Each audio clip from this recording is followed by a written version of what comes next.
కుత్బుల్లాపూర్ నియోజకవర్గం దోలపల్లిలోని జీవ వైవిధ్య సంస్థలో వికసిత్ భారత్ 2047 లక్ష్య సాధనలో భాగంగా ప్రాంతీయ పరిశోధన సదస్సు నిర్వహించారు. ఈ సదస్సును హైదరాబాద్లోని ఇన్స్టిట్యూట్ ఆఫ్ ఫారెస్ట్ బయోడైవర్సిటీ, రాంచీలోని ఇన్స్టిట్యూట్ ఆఫ్ ఫారెస్ట్ ప్రొడక్టివిటీ సంయుక్తంగా నిర్వహించాయి. ఈ కార్యక్రమంలో అటవీ శాఖ ముఖ్య సంరక్షణాధికారి doctor Suvarna, director doctor Patnaik పాల్గొన్నారు. అంతరించిపోతున్న ఎన్నో జీవజాతులను ఎలా పునరుద్ధరించాలని, భవిష్యత్తు తరాలకు ఆ జీవజాలాన్ని ఎలా అందించాలనే అంశాలపై చర్చించామని అటవీ శాఖ సంరక్షణాధికారి సువర్ణ, డైరెక్టర్ పట్నాయక్ తెలిపారు.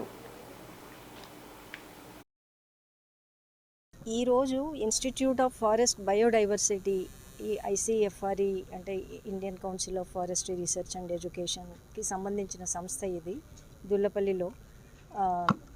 వీరు రీసెర్చ్ చేసే ఆర్గనైజేషన్.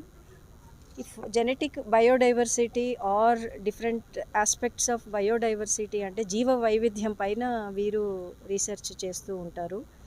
ఈరోజు ఈశాన్య భారతం అంటే ఈస్టర్న్ ఇండియా, తూర్పు భారతం అంటే ఒడిషా, తర్వాత బీహారు, జార్ఖండ్, బీహార్ లేదు జార్ఖండ్, బీహార్, జార్ఖండ్, వెస్ట్ బెంగాల్, తెలంగాణ.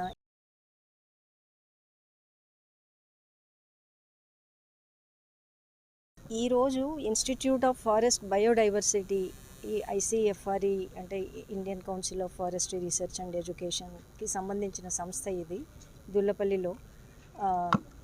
వీరు రీసెర్చ్ చేసే ఆర్గనైజేషన్.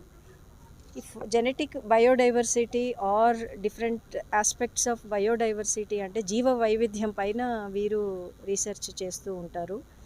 ఈరోజు ఈశాన్య భారతం అంటే